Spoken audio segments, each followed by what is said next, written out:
Alta tensión es lo que produce la alta tensión, como la imagen, ¿vale? Es decir, cualquier persona que trabaja con este tipo de instalaciones saben que se juegan la vida. Aquí no es como un pequeño cable que está pelado en casa en un electrodoméstico que lo tocas y te da un sablazo y pegas un brinco. Yo una vez pegué un brinco con un cable que estaba, no es que pelado, yo creo que a mis hermanos les gustaban las emociones fuertes y no era tirarse paracaídas. Las emociones fuertes era tener un cable donde estaba que el enchufe, le faltaba el enchufe, o sea, era ni siquiera tenía la carcasa, o sea, aquello había tenido una carcasa de plástico para enchufar, entonces aquello no. Entonces yo era pequeño y me acuerdo que yo lo veía a ellos, que ellos enchufaban aquella lámpara, y yo decía, pues yo también tengo que enchufarlo hoy, hasta que me pegué un sablazo y yo, la electricidad y yo no somos amigos. Pero, de hecho, los que trabajan con cosas de alta tensión tienen que mantener la alta tensión. Porque si se equivocan o fallan o cualquier cosa, primero está en juego sus vidas, pero también podría estar en juego las vidas de otras personas. Entonces, mantienen la alta tensión en aquello que hacen. Yo conocí una vez una persona que no trabajaba con electricidad, sino que trabajaba con gas. Allí en Madrid trabajaba para una compañía de gas y él era de esas personas que trabajan en los retenes de urgencias. O sea, cuando alguien avisa de que hay un escape de gas, los que llegan son la policía, los bomberos, y llega un coche de las compañías que son los que miran el tema de las emergencias, el tema del gas. Él me contaba que debía tener mucha tranquilidad siempre que llegaba a una urgencia, porque no podía decir voy a hacer esto porque tal vez no era la solución adecuada. Lo bueno es que no trabajaba solo, él trabajaba en equipo. Entonces, en el consenso del equipo decían una cosa u otra, él era el jefe del equipo y claro, él tenía la responsabilidad final. Era una persona que tenía que descansar mucho, no sé si te acuerdas de Juan, él tenía que descansar bien porque tenía que tener siempre el cuerpo. Pero era difícil que Juan mantuviera la calma porque Juan siempre era una persona que estaba en tensión. Siempre era una persona que tenía nervio y tenía mucha... Claro, tal vez el tipo de trabajo que tenía le hacía mantener esa tensión constantemente. Cuando hablabas con él, tú lo veías siempre que estaba como acelerado. Él mismo era una persona nerviosa, pero siempre tenía que trabajar con alta tensión. Algunas veces me contaba algunas cosas y de qué era lo que tenía que hacer con el tema del gas. Y la verdad es que no era fácil. No era fácil. Yo podía entender que él tuviera que tener siempre cuidado, porque aunque lo hayas hecho muchas veces, pues uno tiene que tener cuidado porque en algún momento te confías y entonces cometes un error.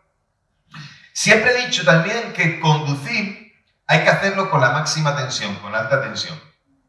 Siempre he dicho que conducir un coche es como tener una pistola en las manos. Si no tienes cuidado o lo usas mal, pues entonces puedes cometer un accidente o puedes provocar un accidente que otros se vean involucrados, incluso que le cueste la vida a alguien, a ti mismo, o a alguien que vaya contigo, o a alguien que vaya en el otro coche, o que vaya caminando por la acera. Conducir siempre hay que hacerlo con la tensión, con tensión. ¿Por qué? Porque si pierdes el control, provocas un accidente, y hay que tener cuidado en mantener la tensión y no decir, bueno, como siempre he hecho esto, alguna vez os he contado de que la mayoría de accidentes graves se producen en carreteras o en lugares por el que estás acostumbrado a ir. Porque te confías, te dices, bueno, este camino ya lo conozco, esta curva, este semáforo, esta situación. Ahí es donde te confías. Y como piensas que lo conoces bien, ahí es donde se producen la mayoría de accidentes graves. Es curioso, no tanto por los lugares que desconocen. ¿Cuántos han ido alguna vez conduciendo por un lugar que desconocen y en vez de ir a 80 iban a 40? Y los coches de atrás pitando. ¿Y tú por qué? Porque no conoces. Porque no sabes. Entonces tienes que tener cuidado.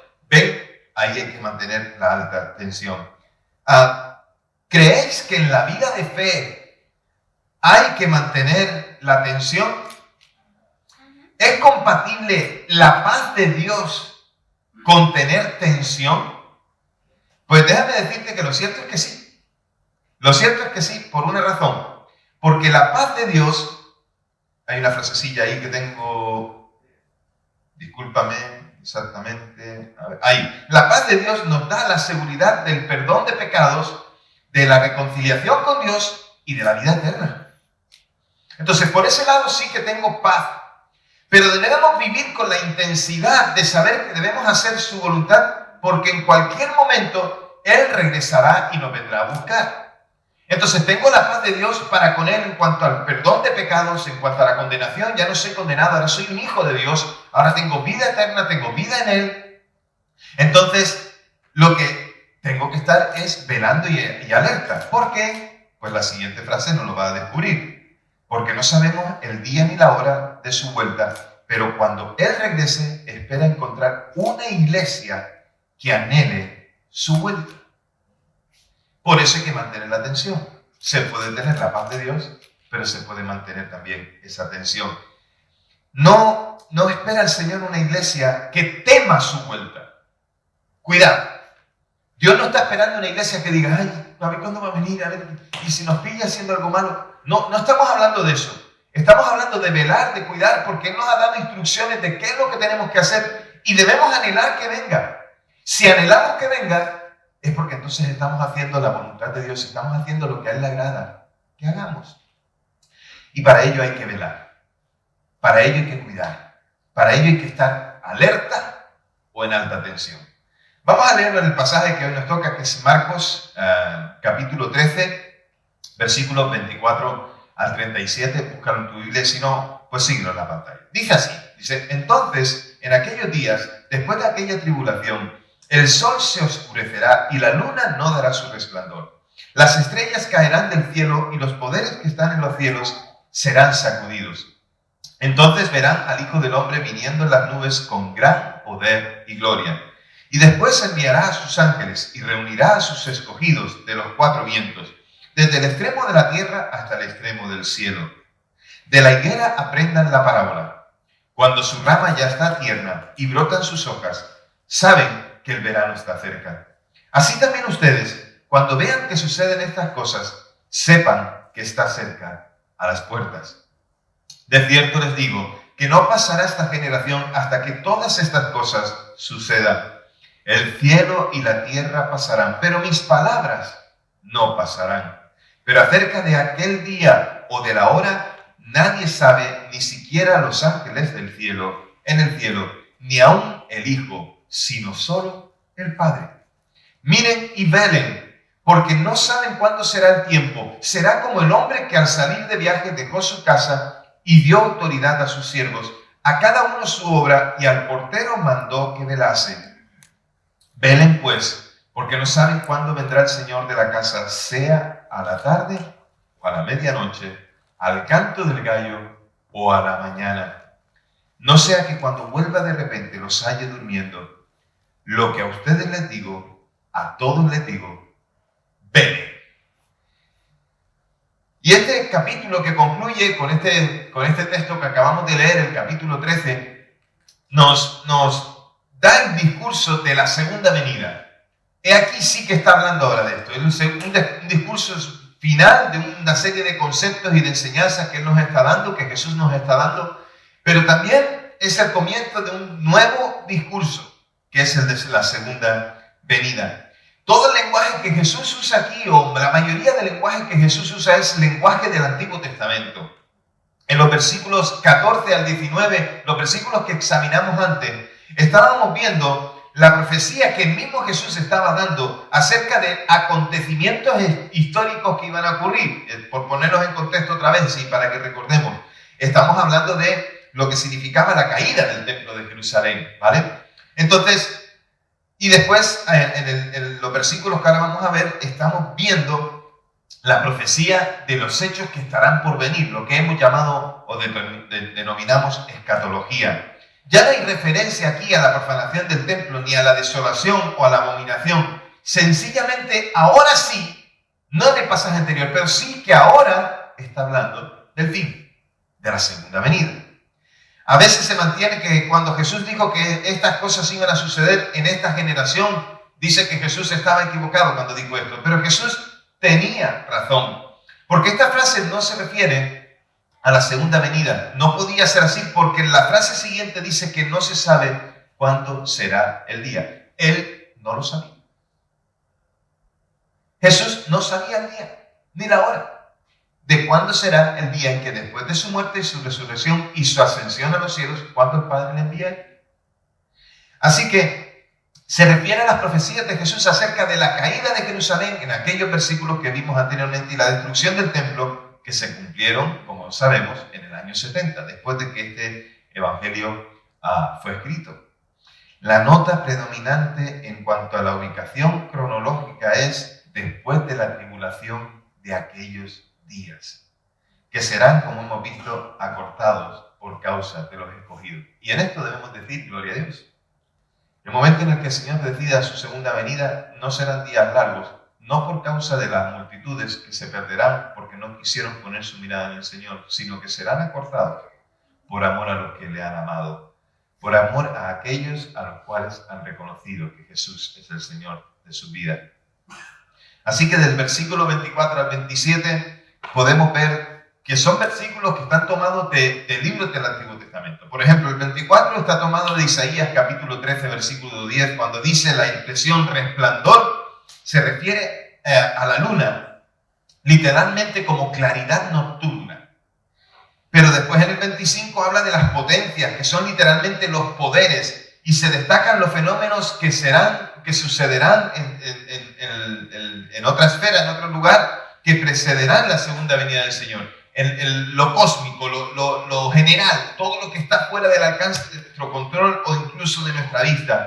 Y todas estas maravillas, todos estos portentos, todas estas cosas que sucederán, se manifiestan con respecto a las acciones futuras de Dios. Y todas las potencias celestiales es una expresión también de Isaías 34:4, cuando dice: y todo el ejército de los cielos se disolverá, y se enrollarán los cielos como su libro, y caerá todo su ejército, como se cae la hoja de la parra, y como se cae la de la higuera. Todas esas maravillas, todo eso que sucederá en el espacio sideral, será la antesala final a la segunda venida del Señor Jesucristo. Y eso será con poder y con gloria. Son evidentemente la clara manifestación del alcance del acontecimiento más allá de las fronteras de lo que nosotros vemos o incluso, entre comillas, controlamos. O sea, de lo que conocemos como nuestro planeta Tierra. Más allá de todo eso sucederán las cosas que tienen que suceder y aquí también que precederán la venida del Señor. La consumación final describe a Jesús empleando un lenguaje de Daniel capítulo 7, donde aparece la figura del hombre. Y en el versículo 27 otra vez hay otra referencia a Deuteronomio capítulo 30 y a Zacarías capítulo 2, pero también a Isaías capítulo 11, y después incluso hay una referencia de Pablo posterior en Primera de Tesalonicenses hablando de la segunda venida. Y cuando habla de los ángeles, esos agentes mesiánicos, esos ayudantes de Dios, para reunir a todos los redimidos de todos los tiempos, los que vivieron y durmieron según la esperanza de ver al Mesías como Salvador de todos los hombres. Hasta ahí los versículos 24 al 27, que nos muestran toda una cantidad de cosas que sucederán, ¿no? Y a mí me acuerdo, los que sois un poquito de canas ya, incluso como yo, ¿os acordáis de aquel himno, verdad, que decía: no habrá necesidad de la luz del resplandor, ni el sol dará su luz, ni tampoco su calor. Allí llanto no habrá, ni tristeza ni dolor, porque entonces Jesús, el Rey del cielo, para siempre será consolado. Cuando cantabais esa frase de esa canción, de ese himno, estabais cantando estos versículos. Porque muchas veces cantamos muchas veces, yo espero que la gran mayoría, pero cantamos la palabra, o por lo menos lo intentamos, Por lo menos lo intentamos. La cantidad de cosas que han venido a la memoria, Pepita? Juan Pedro? Cuántas cosas hermosas, de qué tiempos aquellos, de cuántos que estaban con vosotros sirviendo al Señor. Por ejemplo, tu mamá, Pepita, que tanto ama al Señor, pues está entre los redimidos que ahora duermen esperando ese día glorioso de la venida del Señor. Amén. Y mi madre, ¿y cuántos tenéis vosotros familiares de Jesús? Pues, padre. ¿Cuántos que han amado la venida del Señor? Pues esos serán los que vienen a buscar al Señor, y ese es el ejército de ángeles que viene corriendo a buscar a todos en todos los tiempos, buscando al Mesías, que buscaron al Mesías y saben que el Mesías viene. Y los últimos versículos del 28 al 37, en este pequeño discurso de Jesús, donde señala hacia la necesidad de ser vigilantes. Y esto es lo de la alta tensión. Aquí es donde me refiero a la alta tensión, o sea, ser vigilante. Tampoco es en plan de mantener el cuerpo rígido, no, sino estar vigilantes. Y cuando uno hace la voluntad de Dios, está siendo vigilante. Cuando uno cumple el propósito de Dios, está siendo vigilante. Cuando uno sabe hacer aquello que Dios le ha dicho que tiene que hacer, sabe ser vigilante. Así que Jesús está hablando de lo que acaba de anunciar en los versículos antes, del 24 al 27. Estoy ya en el 28 y 29, si lo quieres seguir en tu Biblia. Y nos recuerdan las palabras del Señor dicho en otros momentos en diferentes circunstancias y con los discípulos, y ya nosotros las hemos visto. Velen. ¿Se acuerdan cuando Jesús fue a orar y cuando vino estaban los discípulos durmiendo? ¿Qué les dijo? Ni siquiera habéis podido orar un poquito. Velen, estén alerta, mantengan la atención. Entonces Jesús les dice estas cosas y parece que ese versículo conecta perfectamente con lo que ya hemos visto. La generación que vivirá todas esas cosas es la generación que vivirá la segunda venida. Todos los que creyeron, todos los que confiaron, todos los que están con el Señor. Como suele ser en casi todos los textos proféticos de carácter escatológico que hablan de la segunda venida, la perspectiva del texto es de naturaleza histórico y escatológico. Y hay unas realidades profundas que tienen realización como predicción profética, pero que además se extienden hacia un futuro distante como acontecimiento final. Esto apunta también a la continuidad del pueblo judío hasta el final de los tiempos, hasta que el Señor vuelva. Se trata de un hebraísmo de la época que Jesús menciona en el versículo 31 y que se habla como algo que se translitera. Vete al versículo 31, pónmelo ahí, por favor. ¿Vale? El 31 y el 32. El anterior. El anterior. Ahí está.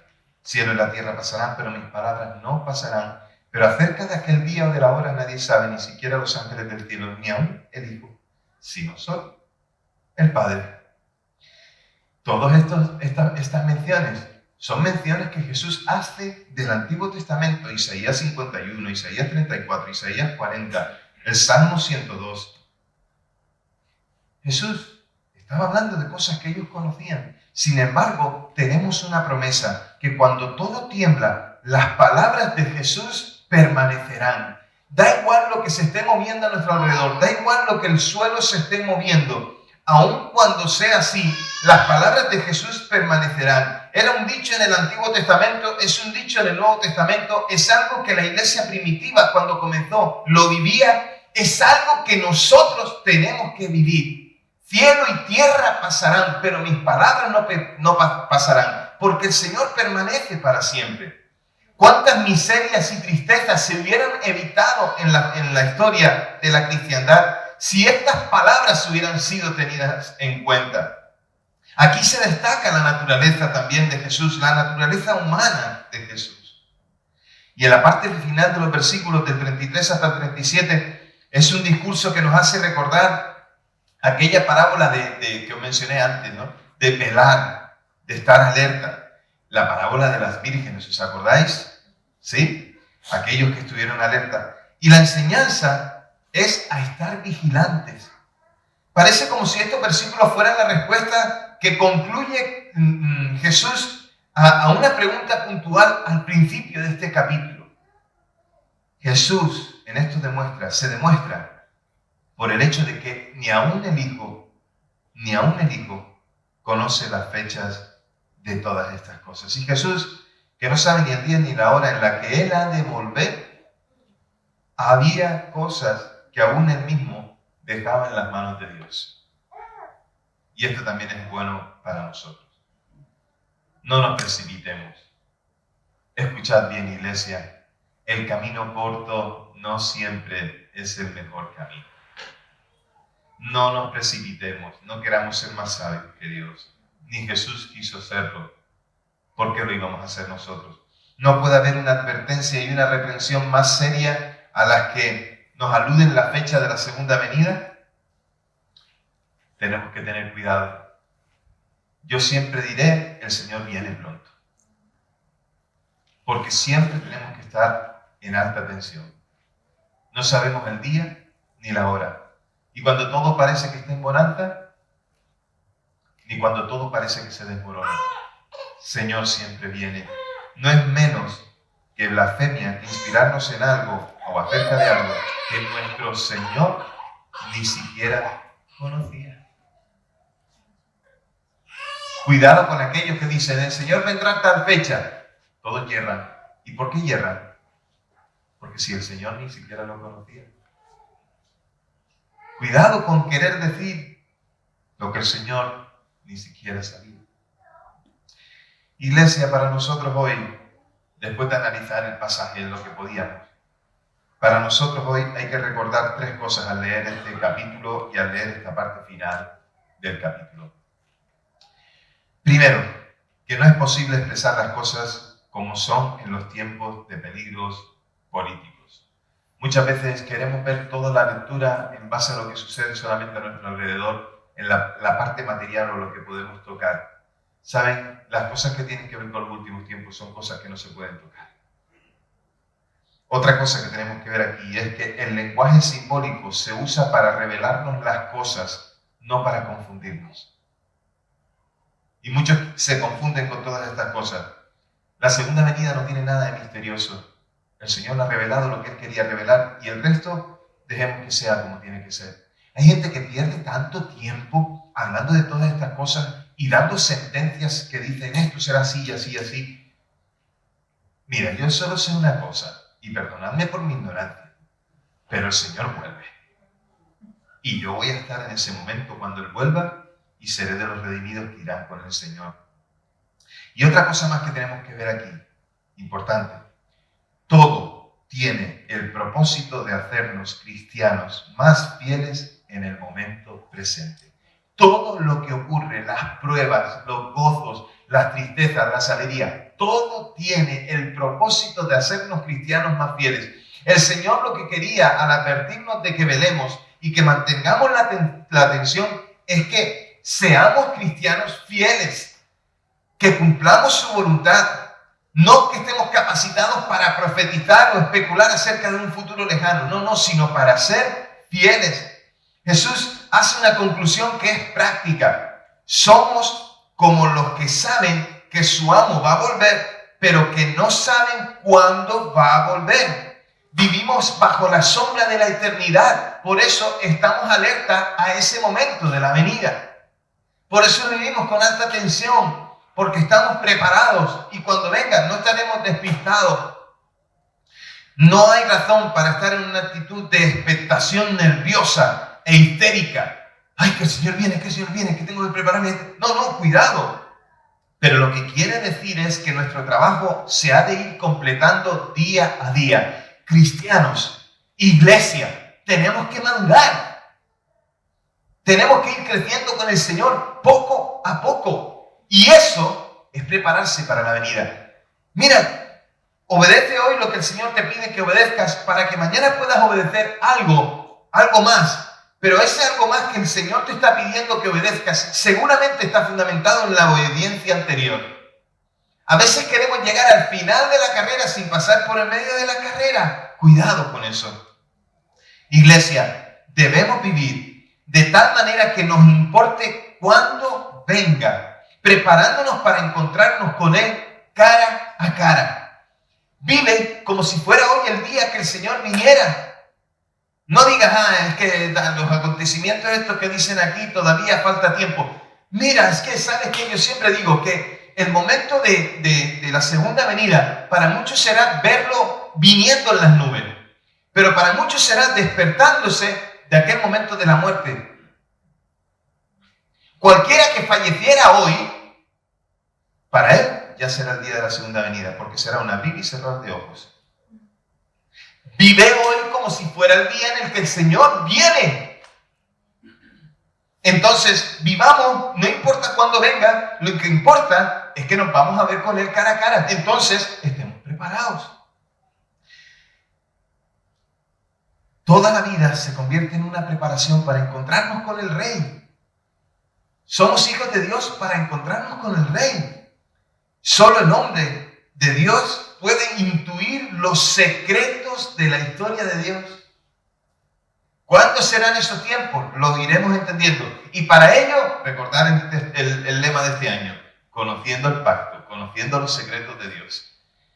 Pero para eso, metámonos en la palabra, oremos, sirvamos, aprendamos juntos, vayamos de la mano. Porque entonces, si no conocemos, ¿cómo sabremos? Estamos en la casa nueva ahora y tenemos que saber cómo funciona la caldera.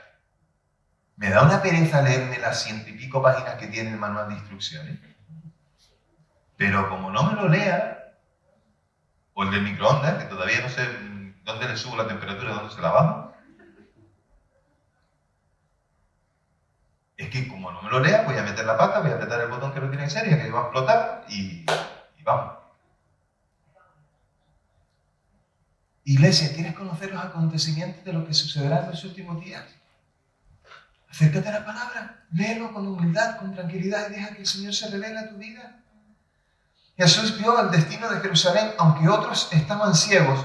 Y un verdadero estadista debe ser un hombre de Dios, alguien que mira las cosas como Dios las mira.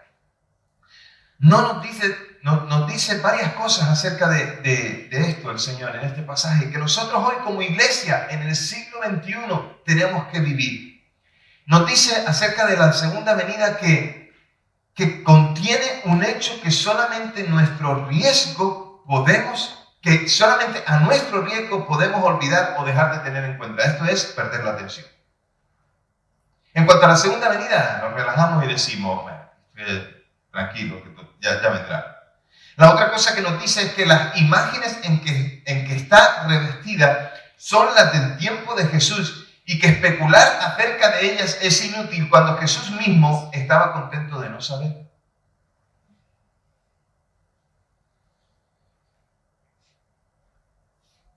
Lo único de lo que podemos estar seguros es que la historia se dirige a alguna parte. Hay algo que va a suceder, hay una consumación, Jesús vendrá. Nos dice que la cosa más necia es olvidar a Dios y estar inmerso en una vida mundanal de pecado. Eso sería lo más necio. Sin embargo, es sabio el que nunca se olvida que debe estar preparado para cuando reciba la señal. Y te voy a decir algo. La señal, según dicen los textos bíblicos, es una trompeta. Y la vamos a oír todos.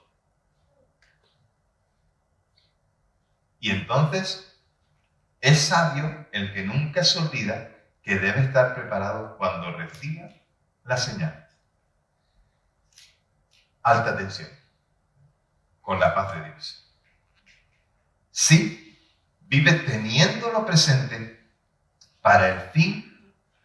Si alguien vive teniéndolo presente, para él el fin no será de terror, sino de gozo eterno. Cuando uno empieza a leer los textos, empieza a leer de aquí y allá, y algunos textos en la Biblia que hablan acerca de la segunda venida, de guerras, confusiones, padre contra madre, no sé qué, no sé cuánto y tal, que uno es perseguido, que dan... Oye, asusta. Pero si tienes puesta la mirada en el Señor, sabes que será de gozo. No le tengáis temor a los hombres que pueden dañar el cuerpo, pero no pueden dañar el espíritu.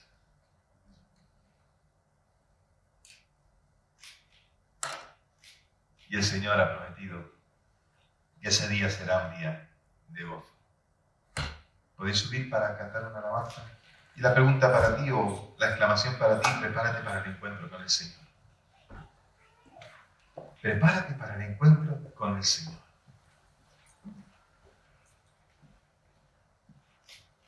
Que el Señor vuelve es una realidad. ¿Cómo nos pillará cuando vuelva? Ya es una decisión de cada uno y personal. Y aquí hay una pregunta clara, primera para ti.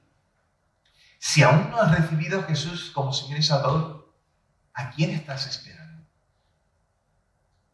¿O qué es lo que estás esperando? Porque si Él no es tu confianza, entonces te falta todo.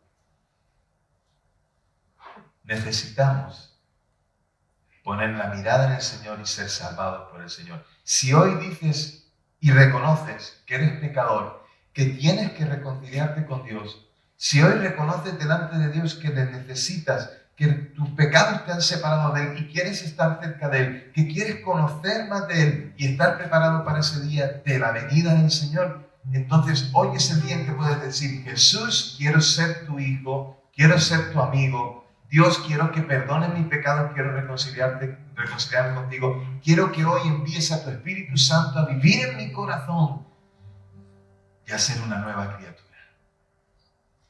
Si aún no le has dicho eso a Jesús, hoy es el día en que tú, levantando tu mano, puedes reconocer públicamente: Jesús, te necesito. Jesús, te quiero. Jesús, perdona mis pecados.